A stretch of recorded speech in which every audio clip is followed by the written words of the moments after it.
Mutual fund versus ETF. आज के video में इस बात करेंगे कि आपको म्यूचुअल फंड लेना चाहिए या फिर ईटीएफ, एंड किस बेसिस पे, या फिर क्या एडवांटेज है म्यूचुअल फंड के या फिर क्या एडवांटेज है ईटीएफ के, एंड दोनों में से बेटर कौन सा है आपके लिए इन्वेस्टमेंट ऑप्शन के लिए। एंड यहाँ पे मेन सवाल यही है कि विच इज़ बेटर। अब ये टॉपिक मेरे दिमाग में क्यों आया, क्योंकि मैंने रिसेंटली वीडियो अपलोड किया था ईटीएफ के ऊपर, जहाँ पे मैंने डिटेल में बताया कि ईटीएफ क्या होते हैं। तो इसके ऊपर सवाल आए थे कि म्यूचुअल फंड बेटर है या फिर ईटीएफ। एंड जिन लोगों ने इस वीडियो को देखा है वो भी यूट्यूब सर्च के थ्रू, वहाँ पे भी एक ही क्वेरी के ऊपर मेरा वीडियो सजेस्ट हुआ है कि mutual fund versus ETF which is better. तो मुझे लगा कि ये टॉपिक आपके साथ शेयर करना चाहिए, एंड कौन सा अच्छा रहेगा आपके लिए ये आप वीडियो देखने के बाद खुद जवाब देने वाले हैं। तो चलो स्टार्ट करते हैं। तो उसके लिए पहले मुझे आपको एक्सप्लेन करना पड़ेगा इन शॉर्ट कि म्यूचुअल फंड क्या है, एंड उसके बाद मैं आज डिटेल में बताऊंगा कि ईटीएफ क्या होते हैं। एंड आपको ये तो पता चल ही गया होगा मेरे प्रीवियस वीडियो के हिसाब से कि ऑब्वियसली ईटीएफ अच्छे हैं as compared to mutual fund. तो जिन लोगों के पास म्यूचुअल फंड है थोड़ा आप अलर्ट हो जाओ कि आज के टाइम पे म्यूचुअल फंड अच्छा नहीं है, या फिर आप ऐसा बोलो कि अच्छा तो है लेकिन म्यूचुअल फंड से ज़्यादा अच्छा है ईटीएफ्स। ठीक है, तो चलो वीडियो को स्टार्ट करते हैं। तो यहाँ पे मैं आज आपको इन डिटेल बताने वाला हूँ। थोड़ा देखो यहाँ पे ध्यान दे दो कि जो म्यूचुअल फंड है यहाँ पे आपको एक ग्रुप बनाते हैं। आप बोलो ये वाला ग्रुप है किसका, म्यूचुअल फंड का। ठीक है, आप लोग जिसको बाय करते हो। अब यहाँ पे company X, company Y, company Z, company 1, 2, 3, इन कंपनियों का एक ग्रुप बन के आपका बन गया है म्यूचुअल फंड। जो हम बीच में ये बात कर रहे हैं ये वाला है अभी म्यूचुअल फंड। आप लोगों ने इसको बाय किया। अब यहाँ पे होता क्या है, देखो अगर मान के चलो अगर आपका लक अच्छा है या फिर एनालिसिस अच्छा है, आपकी कंपनी 1 भी ग्रो कर गई, कंपनी 2 भी ग्रो किया, कंपनी 3 भी ग्रो किया, company X, Y and Z सब लोगों ने ग्रो किया, तो आपका म्यूचुअल फंड जो है वो भी ग्रो करेगा एंड आपको अच्छा खासा रिटर्न देगा। एक साल में आप मान के चलो आपका या तो 8% रिटर्न है, या फिर 10% रिटर्न है, या फिर 15 या फिर 20, जितना आपको मिल रहा है ये मिल रहा है, वेरी गुड। लेकिन गड़बड़ कब होती है, जब आपका इनमें से कोई एक कंपनी में नेगेटिव न्यूज़ आए या फिर कुछ हलचल हो जाए। मान के चलो कंपनी एक्स जो है ये कंपनी बैंकरप्ट हो गई, या फिर इसके खिलाफ किसी ने नेगेटिव न्यूज़ निकाली है, या फिर इन लोगों ने कुछ घोटाला किया, तो ये कंपनी मान के चलो लॉस में चली गई। इसके साथ में कोई एक कंपनी और लॉस में चली गई, तो अब यहाँ पे होगा क्या, आपके जो ये रिटर्न है, मान के चलो आपको 15% मिल रहा था एक साल में, तो ये रिटर्न कम हो जाएंगे। हो सकता है ये 10% तक आए, हो सकता है 9% तक आए। तो आपको जो परसेंटेज म्यूचुअल फंड बाय करते वक्त दिखाया गया था कि आपको इतना एक साल में मिल सकता है, उतना एक्चुअली मिलेगा नहीं, यानी मिलेगा अराउंड 9 या फिर 10%। अगर मान लो बाई चांस इनमें से एक कंपनी और नुकसान में चली गई,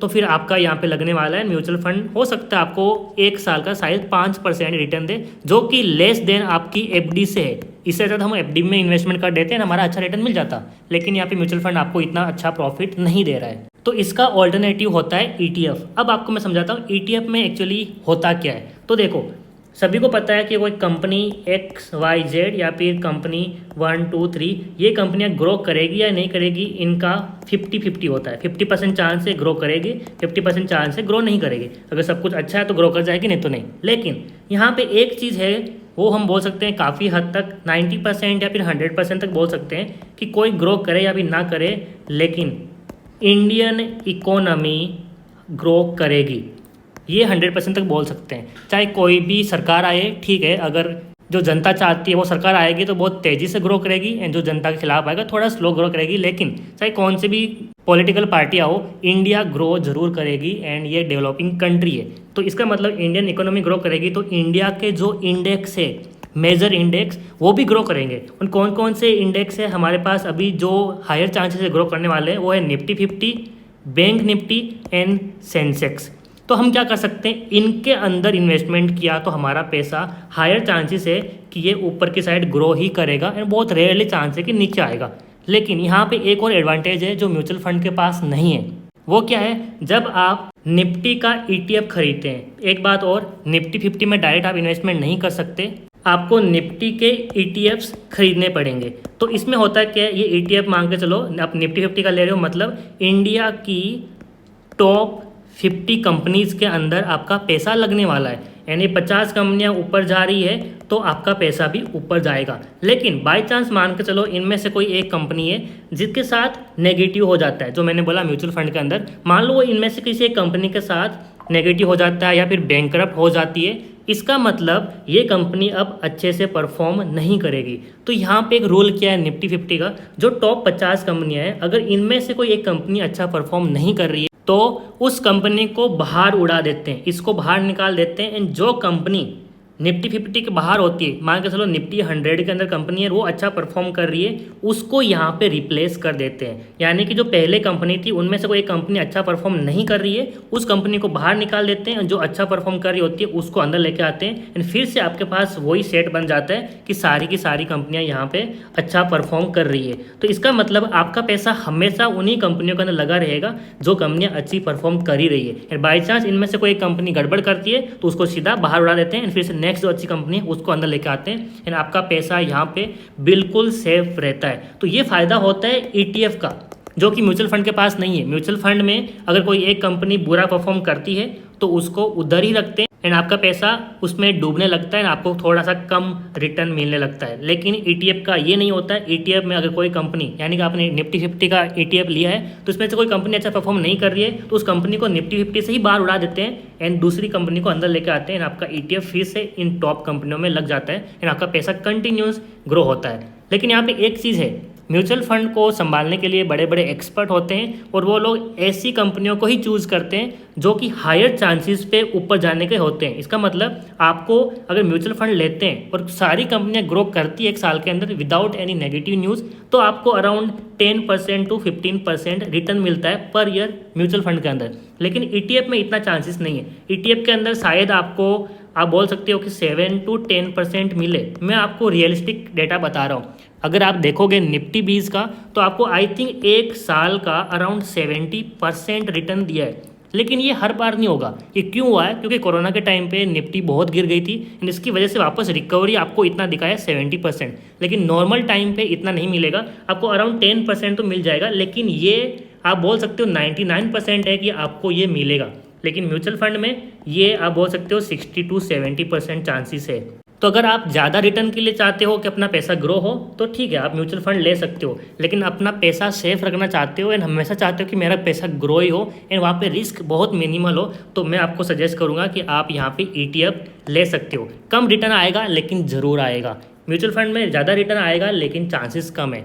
तो ये बिल्कुल आपके ऊपर डिपेंड करता है कि आप अपना पैसा कहाँ लगाना चाहते हो। लेकिन ये जो मैंने आपको पॉइंट्स बताए, अगर आप इनको कंबाइन करेंगे एंड विच इज़ बेटर, तो आपके लिए एक ही जवाब आता है। एंड वो लोग आप, आई थिंक आपका भी वही जवाब होने वाला है जो मैं आपको देने वाला हूँ कि ETFs are better than mutual fund.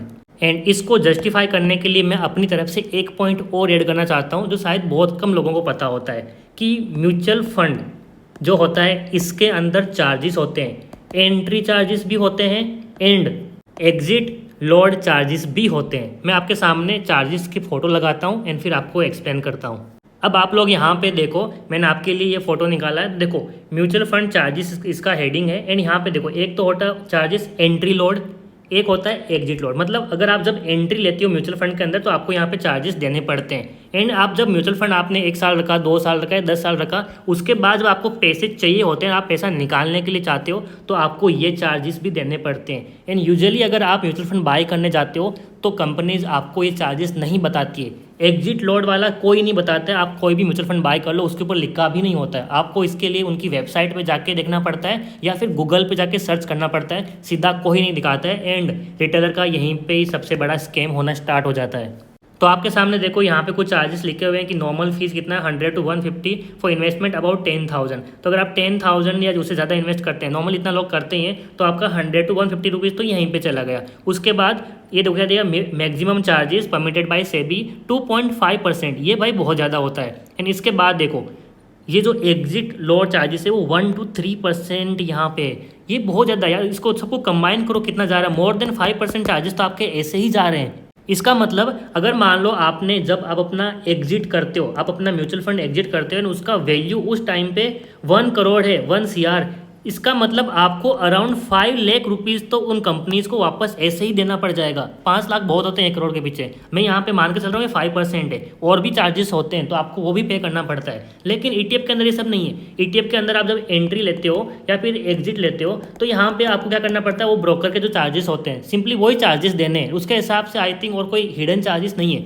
अगर आप होल्ड करते हो होल्ड करने के कोई चार्जेस नहीं है। लेकिन म्यूचुअल फंड में देखो यहाँ पे है, यहाँ पे देखो बीच में क्या लिखा हुआ है, charges for the duration the amount is invested. तो यहाँ पे ये चार्जेस भी लग रहे हैं। तो इस सब को देखने के बाद अगर मैं अपने आप को कुछ सजेशन दूं कि मुझे म्यूचुअल फंड में इन्वेस्ट करना चाहिए या फिर ईटीएफ में, तो मेरे लिए खुद के यही ऑप्शन होने वाला कि मैं तो भाई ईटीएफ के अंदर ही इन्वेस्ट करूंगा। बाकी मैंने आपके सामने प्रीवियस वीडियो को मिला के, इस वीडियो को मिला के सब कुछ शेयर कर दिया है, ईटीएफ के बारे में एंड म्यूचुअल फंड के बारे में, दोनों को कंपेयर कर दिया है। अब ये आपका डिसीजन बनता है, आप लोग खुद फिर से एनालाइज करो, बुक्स पढ़ो, न्यूज़पेपर पढ़ो एंड उनकी वेबसाइट पे जाके भी देखो जहाँ पे म्यूचुअल फंड मिलते हैं, एंड सबको कंबाइन करके खुद का एनालिसिस निकाल के फिर इन्वेस्ट करो कि आपको म्यूचुअल फंड में करना चाहिए या फिर ईटीएफ के अंदर। मैं सिर्फ आपको इन्फॉर्मेशन दे सकता हूँ, कोई रिकमेंडेशन नहीं दे सकता, क्योंकि मैं सेबी रजिस्टर्ड नहीं हूँ। मेरे पास थोड़ा बहुत नॉलेज है फाइनेंस के बारे में, वही आपके साथ में शेयर करने की कोशिश करता हूँ। रियल टाइम में स्टॉक मार्केट के बारे में अपडेटेड या फिर किसी भी इन्वेस्टमेंट के बारे में अपडेटेड रहना है तो आप हमें इंस्टाग्राम पे फॉलो कर सकते हो। देखो ये हमारा अकाउंट है, वेरीफाइड अकाउंट है विद ब्लू टिक, तो इसी अकाउंट को जाके फॉलो करना एंड यहाँ पे आपको रेगुलर इन्फॉर्मेशन मिलती रहेगी। प्लस मैं लाइव मार्केट के बारे में भी कुछ इन्फॉर्मेशन देता हूँ, तो I think this will be helpful for you in future. तो डेफिनेटली आप हमें फॉलो कर सकते हो। फाइनली अगर आपको ये वीडियो पसंद आया या फिर मैं जो नॉलेज आपके साथ शेयर कर रहा हूँ, अगर आपको लग रहा है कि ये हेल्पफुल है तो डेफिनेटली इस वीडियो को लाइक जरूर करना एंड चैनल पे नहीं हो तो सब्सक्राइब करो। आपको ऐसे ही फ्यूचर में informative video about finance, stock market trading या फिर स्कैल्पिंग ट्रेडिंग सबके बारे में सिखाता हूँ। तो डेफिनेटली आप हमारे साथ जुड़ सकते हो एंड मैं कोशिश करूँगा कि हम सबकी फाइनेंस जर्नी एक बेहतर लेवल पे बढ़े।